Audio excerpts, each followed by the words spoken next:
Movie के start में हम एक आदमी को देखते हैं जिसका नाम होता है ट्रेंजियो। ट्रेंजियो उस टाइम एक एयरपोर्ट पर जाता है और जब वो एयरपोर्ट पर जाता है तो हम उसे काफी परेशान देखते हैं। देखने से लग रहा था कि शायद उसकी कोई फ्लाइट मिस हो गई है, लेकिन असल में उसकी फ्लाइट मिस नहीं हुई थी, बल्कि सच तो कुछ और ही था। इसके बाद रिसेप्शन पर जाता है और वहाँ से पूछता है कि वेस्ट जाने वाली फ्लाइट कब निकलेगी। तब उसे बताया जाता है कि 2 घंटे बाद निकलेगी। तब ये सुनने के बाद ये टिकट लेता है जिससे कि ये टर्मिनल को क्रॉस कर सकेगा। इसके बाद यहीं पर हम एक लेडी दिखाई जाती है जो कि अपनी एक फ्रेंड जो कि न्यूयॉर्क में थी उसे वीडियो चैट कर रही थी, लेकिन तभी अचानक से उसकी फ्रेंड बेहोश हो जाती है। अब ये देखकर ये लेडी जो एयरपोर्ट पर थी ये काफी परेशान हो जाती है क्योंकि इस टाइम ये अपनी फ्रेंड की मदद नहीं कर सकती। यहाँ पर कुछ लोग टीवी देख रहे होते हैं, लेकिन तभी वो देखते हैं कि एक न्यूज रिपोर्टर न्यूज देते देते बेहोश हो गई है। और सिर्फ वही नहीं बल्कि बाहर और भी बहुत सारे ऐसे लोग हैं जो बेहोश होकर जमीन पर पड़े हुए हैं, लेकिन किसी को भी इसकी वजह नहीं पता। अब जो लोग ये न्यूज देख रहे थे उन्हें लग रहा था कि ये जरूर कोई ना कोई जोक है, क्योंकि इस तरह एकदम से लोग बेहोश कैसे हो सकते हैं। लेकिन ट्रेंजियो जानता है कि ये कोई जोक नहीं है, बल्कि ये एक सीरियस सिचुएशन है। यहाँ पर ट्रेंजियो कहता है कि ये अब उसका टाइम है, अब उसे एक्शन लेना चाहिए। इसीलिए वो फौरन से टर्मिनल की तरफ जाता है और वहाँ पर जैसे गार्ड डिस्ट्रैक्ट होता है तो ये फौरन से उसकी गन छीन लेता है और सब लोगों से कहता है कि कोई भी मेरे रास्ते में ना आए। इसके बाद ये फौरन से प्लेन की तरफ जाता है और वो फ्लाइट मॉस्को की तरफ जा रही थी और कुछ ही देर में इस फ्लाइट ने उड़ना था। ये प्लेन में मौजूद सभी लोगों को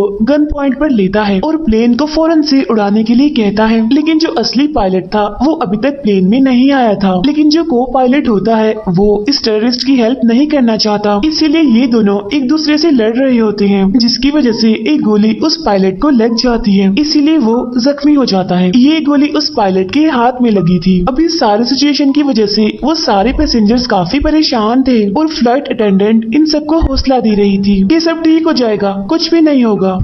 इसके बाद ट्रेंजियो कॉकपिट से बाहर आता है और सबसे पूछता है क्या बोर्ड पे कोई और पायलट है। अब ये सुनकर एक लेडी उठती है जो कि असल में एक रिटायर्ड पायलट थी और ट्रेंजियो के ऑर्डर पर वो आखिरकार टेक ऑफ ले ही लेती है। अब गोली की वजह से प्लेन के एवियोनिक्स टूट चुके थे, इसीलिए कोई भी प्लेन से बाहर नहीं जा सकता था, इसीलिए अब मजबूरन उन सभी को ये सफर करना ही पड़ेगा। इसके बाद ये लोग रिटायर्ड पायलट यानी कि सिल्वी से पूछते हैं कि क्या वजह है कि इतनी इमरजेंसी में टेक ऑफ करवा रहा है, जिस पर वो बताता है कि नेटो में मुझे ऑफिसर असाइन किया गया था और मुझे कुछ ऐसी बातें पता है जो किसी और को नहीं पता। फिर जब बार बार पायलट जिद करते हैं असली वजह पूछने पर तो वो बताता है कि असल में सनरेज डेडली हो चुकी है और अगले दिन के स्टार्ट पर ही सूरज की रेज की वजह से सारे लोग मारे जाएंगे, यहाँ तक कि वो लोग भी जो कि घरों के अंदर होंगे। वो बताता है कि ये तो पहले ही जापान और कोरिया में हो रहा है और अब सूरज का अगला टारगेट ये प्लेन होगा। अगर सूरज की रेज इस पर पड़ गई तो तब इस बात पर वो पायलट यकीन नहीं करते और कहते हैं कि शायद तुम पागल हो। तब ये सुनकर ट्रेंजियो कहते हैं कि शायद मैं आपको पागल लग रहा हूँ, लेकिन ऐसा है नहीं, मैं पागल नहीं हूँ। वो पायलट मैथ्यू जिसके हाथ में शूट लगा था उसके हाथ से खून बह रहा होता है। तो प्लेन में मौजूद एक लेडी जो कि मेडिकल प्रोफेशनल होती है वो ये जिम्मेदारी लेती है कि मैं पायलट की मदद करूंगी। यहाँ पर वो लेडी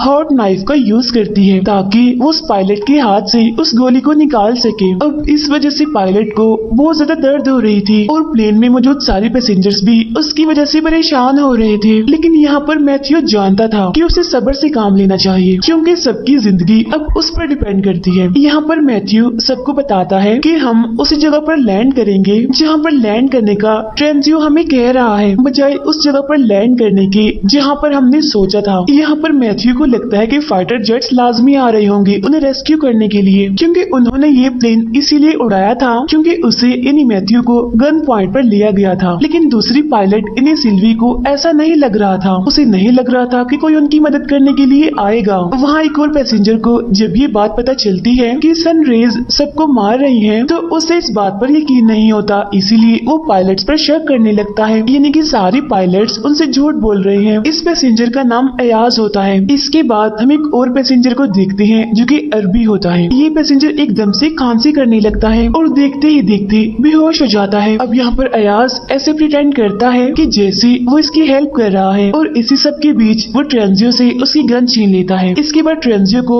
वॉशरूम में बंद कर दिया जाता है और बाकी सभी पायलट से पूछा जाता है कि आखिर सच क्या है। तब पायलट सबको बताता है कि हम लोग वेस्ट में लैंड करने वाले हैं। वो बताता है कि हमारा प्लेन आइसलैंड में लैंड करेगा क्योंकि ट्रेंजियो चाहता है कि हम वेस्ट में जाएं। तो वहां पहुंचने पर पुलिस टेररिस्ट को अरेस्ट कर लेगी और बाकी सब लोगों को आजाद कर दिया जाएगा। वो इन लोगों को सूरज के बारे में भी बताता है। वो बताता है कि ट्रेंजियो को लगता है कि सूरज की रेज लोगों को मार रही हैं। तब इस पर बाकी पैसेंजर्स को भी याद आता है कि उन्होंने भी काफी अजीब चीजें देखी हैं, इसीलिए वो सभी लोग अपनी अपनी फैमिलीज के लिए परेशान होते हैं। तब इस पर पायलट मैथ्यू उन सबसे कहता है परेशान होने की जरूरत नहीं है, मैं एज अ कैप्टन आप सबकी जिम्मेदारी लेता हूँ और मैं आप सभी को बचा लूंगा। इसके बाद हम देखते हैं कि ये प्लेन वेस्ट में पहुंच जाता है और ये प्लेन आइसलैंड में लैंड करने ही वाला होता है। लेकिन तभी वो पायलट देखता है कि यहाँ पर तो पहले ही बहुत सारे प्लेन्स हैं और इतने ज्यादा प्लेन्स होने की वजह से कुछ प्लेन्स तो क्रैश भी हो गए हैं और तो और यहाँ पर लैंड करने की जगह भी नहीं है, लोग भी इधर उधर भाग रहे हैं, जिससे पायलट को यकीन हो जाता है कि ट्रेंजियो सच ही कह रहा था। लेकिन अब क्योंकि इनके पास लैंड करने की कोई और जगह नहीं है तो ये सोचते हैं कि थोड़ा आगे जाकर स्कॉटलैंड में लैंड करेंगे। इसके बाद ट्रेंजियो को वॉशरूम से बाहर निकाला जाता है और उससे कहा जाता है कि सबको इस सिचुएशन के बारे में बताओ, यानी कैसे सूरज की रेज सबको मार रही है। ट्रेंजियो कहता है कि मुझे सबके बारे में मेरे सीनियर से पता चला और मैं तो खुद भी नहीं जानता कि ये सब कुछ क्यों हो रहा है और ये सब कुछ कब खत्म होगा। मैं तो बस इतना जानता हूँ कि अगर हमने बचना है तो हमें सूरज से कहीं दूर लैंड करना पड़ेगा, किसी ऐसी जगह पर जहाँ पर सूरज की रेज ना पहुँचती हो। अब यहाँ वही अरबी जो कुछ टाइम पहले बेहोश हो गया था वो अभी भी जिंदा होता है और बड़ी ही मुश्किलों से वो सांस ले रहा होता है। वो बस मरने ही वाला होता है और अपनी आखिरी सांसों में वो सबको बताता है कि मैंने डायमंड्स स्वेलो कर लिए थे। अब यहाँ पर वो नर्स पूरी कोशिश करती है कि किसी तरह से इस आदमी के अंदर से उन डायमंड्स को निकाल दिया जाए, लेकिन उसकी कोशिशें नाकामयाब ही रहती हैं। इसके बाद हम देखते हैं कि ये लोग स्कॉटलैंड में इमरजेंसी लैंडिंग करते हैं। अब ये लैंडिंग काफी मुश्किल थी और प्लेन एक दीवार को हिट करने ही वाला था, लेकिन बड़ी मुश्किलों से कुछ ही सेकंड्स पहले आखिरकार ये प्लेन को रोक ही लेते हैं। अब जैसे ये सारे लोग लैंड करते हैं तो इनके पास बहुत सारे मैसेजेस और बहुत सारी नोटिफिकेशंस आते हैं इनकी फैमिलीज की तरफ से। इंटरनेट पर भी हर तरफ न्यूज चल रही थी जिसमें बताया जाता है कि आधी दुनिया के लोग तो मर चुके हैं सूरज की रेज की वजह से और आधे अभी बचे हुए हैं। ये एयरपोर्ट खाली था क्योंकि लोग यहाँ से भाग चुके थे। अब ये लोग डार्क प्लेस को ढूंढ रहे थे कि कहीं पर भी इन्हें डार्क प्लेस मिले और ये वहाँ पर छुप जाए, जबकि न्यूज में बताया जा रहा था कि अगर सूरज निकलता है तो तब अगर कोई इंसान बंकर में जाकर भी छुप जाए तो वो भी मर जाएगा। अब यहाँ पर इन सभी पैसेंजर्स को भी वेस्ट की तरफ ही फ्लाई करना था, इसीलिए ये सारे अपना जरूरी सामान और सप्लाईज को इकट्ठा करना शुरू करते हैं। इनमें से एक आदमी जो कि अपनी वाइफ के पास वापस जाना चाहता था वो उन सबसे लड़ रहा होता है कि मुझे वेस्ट की तरफ नहीं जाना, इसलिए यहाँ पर उसे अलाउ किया जाता है कि वो वापस जा सकता है। अब इनका अगला स्टॉप था कनाडा और वहाँ जाकर ये अपने प्लेन का फ्यूल दोबारा से भरेंगे और अपने रेडियो को फिक्स करेंगे। कुछ ही टाइम के बाद इंटरनेट ठीक हो जाता है जिससे सभी लोगों को उनके मैसेजेस मिलने लगते हैं और ये मैसेजेस उन सबके प्यारों के आखिरी मैसेजेस थे क्योंकि अब उन सबकी मौत हो चुकी है। तभी एक आदमी सब लोगों को बताता है सूरज की वजह से लोगों की मौत इसीलिए हो रही है क्योंकि इसकी वजह पोलैरिटी है। अब इनमें एक आदमी था जो कि क्लाइमेट एक्सपर्ट था, वो ये जानता था कि सन पोलैरिटी क्या होती है। वो बताता है कि हर 11 साल के बाद सूरज का मैग्नेटिक फील्ड रिवर्स हो जाता है, लेकिन इस बार सूरज की रिवर्स होने की डेंसिटी थोड़ी कमजोर देखी गई। उसका कहना था कि जमीन में हर उस जगह पर गैमा रेज का ब्लास्ट किया गया है जहाँ जहाँ तक सूरज की रोशनी आती है और इन्हें गैमा रेज की वजह से ही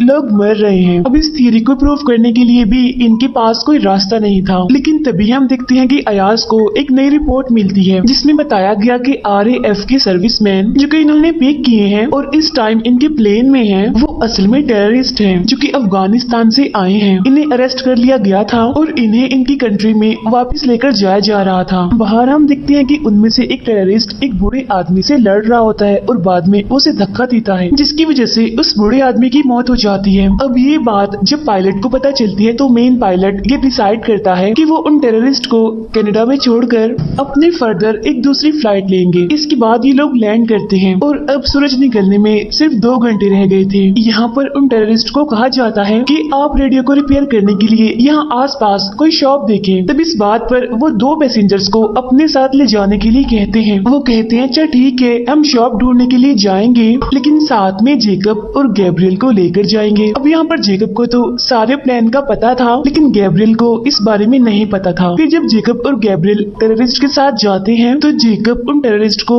रूम में लॉक करता है और गैब्रियल को अपने साथ लेकर भागना चाहता है, लेकिन गैब्रियल जिसे प्लान का नहीं पता था वो उनको छोड़कर जाना नहीं चाहती थी। जेकब फौरन से प्लेन की तरफ भागता है क्योंकि उसके पास इतना टाइम नहीं था कि वो यहाँ पर खड़े होकर गैब्रियल को उसके साथ जाने के लिए मनाता, इसीलिए वो फौरन से ही प्लेन की तरफ जाता है जबकि टेररिस्ट उसका पीछे कर रहे थे। यहाँ पर गैब्रियल इस सिटी में रह गई थी और उसके बगैर ही प्लेन टेक ऑफ कर लेता है और वो टेररिस्ट जो कि जेकब का पीछा कर रहे थे वो प्लेन की विंडो पर बुलेट से शूट करते हैं। अगर प्लेन अपना लेवल एल्टीट्यूड मेंटेन रखता है तो ये विंडो नहीं टूटेगी। इस प्लेन में एक बच्चा भी होता है जो कि काफी बीमार होता है और यहाँ पर अयाज उससे बात करने की कोशिश करता है कि शायद वो उसकी कोई हेल्प कर सके, लेकिन उस बच्चे की मदर उसे कहती है कि दूर रहो मेरे बच्चे से, इसे बात मत करो। लेकिन तभी इन्हें हवाई से किसी जगह से रेडियो सिग्नल्स मिलते हैं। अब इन सिग्नल से इन्हें पता चलता है कि हवाई में कुछ पैसेंजर्स हैं जो कि अंडर वाटर बंकर में हैं और उस बंकर की वजह से ही वो अभी तक जिंदा हैं। अब मैथ्यू पायलट उन्हें बचाने के लिए जाना चाहता था, तब दूसरी पायलट कहती है कि हमें तो ये भी नहीं पता कि मैसेज क्लियर भी है या फिर नहीं, इसीलिए उन्हें बचाने के लिए जाना शायद ठीक नहीं होगा, उन्हें बचाने के लिए जाना पागलपन होगा। तभी यहाँ पर ट्रेंजियो आता है और कहता है कि सारे फैसले कैप्टन ही ले रहा है, हम सब क्यों नहीं ले रहे। तभी वो सारे पैसेंजर्स को बुलाता है और यहाँ पर ये फैसला होता है कि सारे पैसेंजर्स वोट करेंगे और मिलकर फैसला करेंगे। लेकिन तभी अचानक से प्लेन में अलार्म बजने लगते हैं जो कि ये बता रहा था कि शायद प्लेन में कोई माल फंक्शन है, तो इसीलिए ये प्रॉब्लम को चेक करते हैं और मैथ्यू को ये बात पता चलती है कि वो टेररिस्ट जिन्हें कि ये पीछे छोड़कर आ रहे थे वो तो असल में इन्हें फॉलो कर रहे थे और उनमें से एक टेररिस्ट ने खुद को लैंडिंग गियर से अटैच कर लिया है और अगर वो वहीं रहा तो ये लोग सेफली लैंड नहीं कर पाएंगे। इसीलिए मैथ्यू डिसाइड करता है कि वो स्पीड के साथ चलेगा जिससे कि ऑक्सीजन भी कम हो जाएगी और हाई स्पीड की वजह से वो खुद ही गिर जाएगा। लेकिन यहाँ पर वो ये बात याद नहीं रखता कि इनके प्लेन की विंडो भी टूट चुकी है और जैसे प्लेन स्पीड से चलता है तो प्रेशर की वजह से वो विंडो टूट जाती है। प्लेन में हवा तेजी से आ रही थी और चीजें उड़ रही थी। पैसेंजर्स के लिए वहाँ पर स्टे करना मुश्किल हो रहा था। तब यहाँ पर मैथ्यू जल्दी से प्लेन की स्पीड को कम करता है और उसे लोअर एल्टीट्यूड पे लाता है। फिर हम जेकब को देखते हैं जो कि एक लकड़ी का बोर्ड विंडो के सामने रख देता है ताकि हवा इतनी स्पीड से अंदर ना आ सके। अब यहाँ पर जो बच्चा बीमार था उसके लिए सांस लेना मुश्किल था क्योंकि उसे सांस की ही प्रॉब्लम थी। तब यहाँ पर अयाज को एक प्लान आता है और वो उस बच्चे के लिए एक ऑक्सीजन पाइप का यूज करता है। तब ये देखकर उस बच्चे की मदर को काफी शर्मिंदगी होती है क्योंकि उसने पहले अयाज को अपने बच्चे से दूर रहने के लिए कहा था,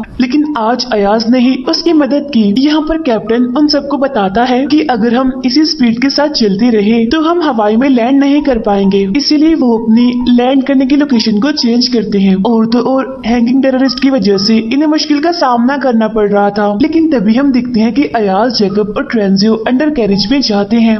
ये प्लेन के फ्लोर पर ही होल बनाते हैं ताकि उस टेररिस्ट को देख सके। ट्रेंजियो अपनी गन का यूज करता है लेकिन ये क्रिमिनल गन को छीन लेता है। वो ट्रेंजियो को मारने ही वाला होता है कि तभी अयाज आकर ट्रेंजियो की जान बचा लेता है और उस टेररिस्ट को शूट कर देता है। अब कुछ देर के लिए अयाज इन सबका हीरो बन चुका था, लेकिन तभी इन्हें यहाँ पर एक और सच पता चलता है और वो ये कि वो अरबी पैसेंजर जो पहले इनके प्लेन में था, ये जिसने डायमंड्स खा लिए थे, वो असल में अयाज की वजह से ही मरा था क्योंकि इन पैसेंजर्स ने उस अरबी पैसेंजर की बॉडी को कनाडा में ही दफन कर दिया था। लेकिन तभी उन्हें ऐसा करता एक लड़का देख लेता है और वो भी एक पैसेंजर होता है इसी प्लेन का। उस लड़के पैसेंजर ने देखा कि अयाज उस अरबी पैसेंजर की बॉडी को काट कर उसमें से कुछ निकाल रहा है। तब यहाँ पर अयाज बताता है कि असल में मैं डायमंड्स को स्मगल करता हूँ और जो डायमंड्स मैंने स्मगल किए थे वो उस अरबी पैसेंजर की बॉडी में थे, लेकिन अब क्योंकि उस अरब पैसेंजर ने इंस्ट्रक्शंस को ठीक से फॉलो नहीं किया था इसी वजह से उसकी मौत हो गई और तब मजबूरन मुझे उसकी बॉडी से उन डायमंड्स को निकालना ही पड़ा। अब ये सुनकर सारे पैसेंजर्स को अयाज पर काफी गुस्सा आता है और कुछ पैसेंजर्स तो कह रहे थे कि इसको भी टेररिस्ट की तरह प्लेन से बाहर निकाल दिया जाए, लेकिन ज्यादा पैसेंजर्स तो अयाज के हक में ही थे। अब क्योंकि ज्यादा वोट ये थे कि इसे प्लेन में ही रहने दिया जाए, इसीलिए उसे सिर्फ हैंडकफ्स कर दिया जाता है। इसके बाद ये लोग एक जगह पर लैंड करते हैं और वहाँ से ये प्लेन में फ्यूल डालते हैं। अब यहाँ पर हम दिखते हैं कि इनके पास जो क्लाइमेट एक्सपर्ट है वो एक बड़ी अजीब बात कहता है कि वो फ्रूट्स जो वो कनाडा से लेकर आए हैं उनका कोई टेस्ट नहीं है, यानी उनका कोई जायका नहीं है। उसका कहना था कि गैमा रेज इतनी स्ट्रॉन्ग है कि उनकी वजह से फ्रूट्स का फ्लेवर भी चला गया और अगर ऐसा ही रहा तो गैमा रेज फूड का मुकम्मल स्ट्रक्चर ही चेंज कर देंगी, जिसके बाद वो शायद कुछ हफ्तों बाद ही भूख की वजह से मर जाए। मैथ्यू काफी देर से ड्राइव कर रहा था और अब वो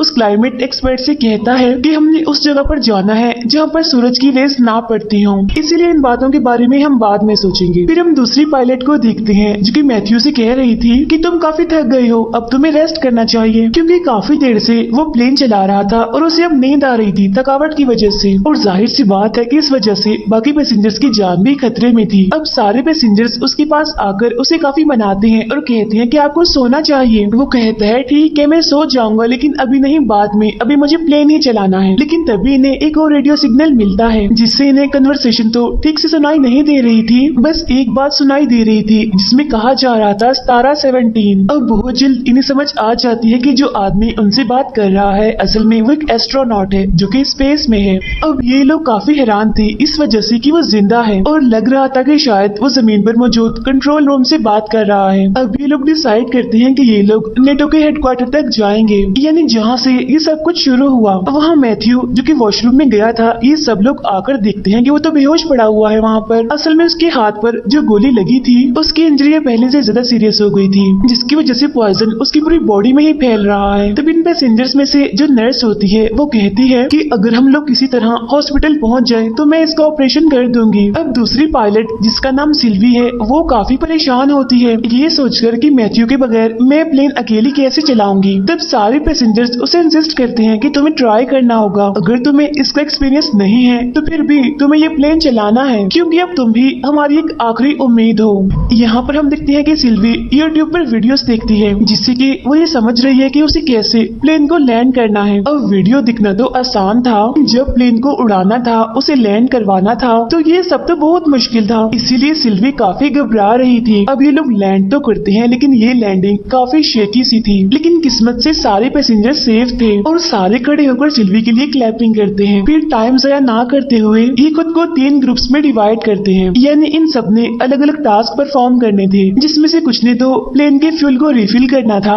जबकि कुछ लोगों ने मैथ्यू को हॉस्पिटल पहुंचाना था और जो ट्रेंजियो और अयाज थे उन्हें नेटो के हेडक्वार्टर जाना था। हॉस्पिटल में हम देखते हैं कि यहाँ पर बहुत सारे पेशेंट्स हैं जो कि जमीन पर पड़े हुए हैं और सारे के सारे मर चुके हैं। तब नर्स उन सबसे कहती है कि इन्हें देखकर परेशान मत हो और मेन फोकस ये रखो कि हमने मैथ्यू की जान बचानी है। फिर वो बच्चा जो बीमार था उसकी मदर को हम देखते हैं जो कि अपने बच्चे के लिए अलग अलग चीजें जमा कर रही है, जैसे कि दवाइयाँ और वो चीजें जो उसके लिए जरूरी है। उधर हम देखते हैं नेटो के हेडक्वार्टर को, जहाँ ट्रेंजियो सबको कंट्रोल रूम में लेकर जाता है। अब इनके पास इतना टाइम नहीं था कि ये सारी फाइल्स को चेक करते, इसीलिए ये सर्वेलेंस वीडियो को देखने का डिसाइड करते हैं कि शायद इन्हें उन वीडियोस में कुछ मिल जाए। तब इनमें से एक मेंबर थोड़ा दूर होता है तो हम देखते हैं कि ट्रेंजियो की अयाज के साथ फाइट हो जाती है। यहाँ पर ट्रेंजियो एक्सीडेंटली अयाज को हिट करता है, जिससे कि अयाज बेहोश हो जाता है और उसकी बॉडी से बहुत सारा खून निकलने लगता है। वहाँ इनका एक दूसरा मेंबर जो कि एक रिकॉर्डिंग लेने में कामयाब हो जाता है। असल में इस रिकॉर्डिंग में कुछ ऑफिशियल्स बातें कर रहे थे। ये बातें एक डैम के नीचे बने बंकर के बारे में थी और उसी जगह का नाम था तारा 17, यानी सेम वही जगह जिसके बारे में इन्होंने रेडियो में भी सुना था। अब जिस लड़की ने ये रिकॉर्डिंग ली होती है उसका नाम रिक होता है। अब इन्हें जाकर ये बात अपने बाकी मेंबर्स को बतानी थी,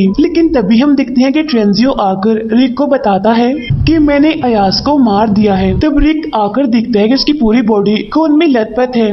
वहाँ हम देखते हैं कि मैथ्यू की हालत अब पहले से बेहतर है। इसके बाद मैथ्यू को प्लेन में लाया जाता है, बाकी सब मेंबर्स भी प्लेन में वापस आ जाते हैं। ऑपरेशन के बाद मैथ्यू काफी बेटर फील कर रहा है। ट्रेंजियो सबको बताता है कि अब हमें अयाज का इंतजार नहीं करना चाहिए क्योंकि अब वो वापस नहीं आएगा। सभी लोग परेशान थे कि आखिर क्यों अयाज वापस नहीं आएगा। और जब मैथ्यू इंजन स्टार्ट करता है तो ये सारे लोग देखते हैं कि अयाज इनके प्लेन के बिल्कुल सामने था। अब अयाज को प्लेन में ले लिया जाता है और ट्रेंजियो के हाथ बांध दिए जाते हैं। यहाँ पर सिल्वी उन सबको बताती है कि अगर हमारे बल्गेरिया के प्लेन ने काम ना किया, यानी डैम में मौजूद उस बंकर में जाने का, तो हमारे पास इतना फ्यूल नहीं होगा कि हम फर्दर किसी और जगह पर जा सकें। और जैसे ये लोग लैंड करेंगे इनके पास पास सिर्फ 20 मिनट होंगे जिसमें कि ये भागकर बंकर की तरफ जाए। यहाँ अयाज की तबीयत खराब होने लगती है क्योंकि उसका बहुत सारा खून बह चुका था। यहाँ पर सारे लोग अयाज से पूछते हैं कि ट्रेंजियो ने तुम्हारे साथ ऐसा किया, इसके बाद तुम उसे क्या सजा देना चाहते हो। तब ये सुनकर अयाज कहता है कि मैं नहीं चाहता कि वो मरे, बल्कि मैं चाहता हूँ कि वो हमारे साथ उस बंकर के पास जाए। अब क्योंकि बंकर काफी दूर था तो इसीलिए जैसे प्लेन लैंड होता है तो ये सारे लोग गाड़ियों पर बैठकर बंकर की तरफ जाने लगते हैं। इन सारे पैसेंजर्स को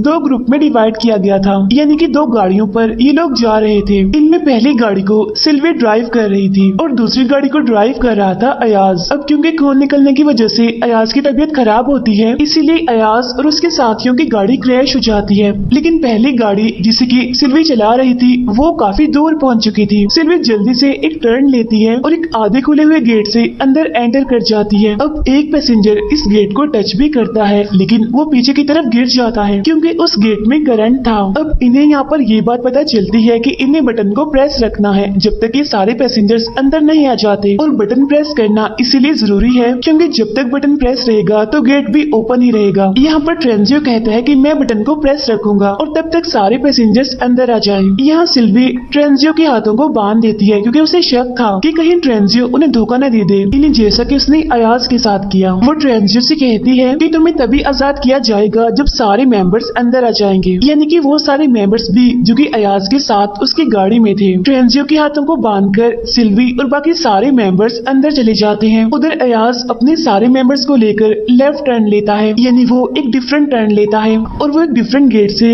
डैम की बंकर में एंटर करता है। अब क्योंकि ये लोग किसी और गेट से आए थे इसीलिए ट्रेंजियो वहाँ पर अकेला रह गया था, जबकि वहाँ पर सारे मेंबर्स अब बंकर के अंदर पहुँच चुके थे। अब इन सभी लोगों को फाइनली मिलिट्री के लोग वेलकम करते हैं और वो इन्हें बताते हैं कि आप सब अब बिल्कुल सेफ हैं। लेकिन ट्रेंजियो तो बाहर ही रह गया था। वो यहाँ पर अपने गॉड से अपनी की गई गलतियों की माफी मांगता है और सूरज को फेस करने के लिए तैयार होता है। अब प्लेन के सारे पैसेंजर्स तो बच जाते हैं लेकिन सूरज की रेस की वजह से ट्रेंजियो मारा जाता है। और इसी के साथ ही ये मूवी यहीं पर एंड हो जाती है। Thank you for watching.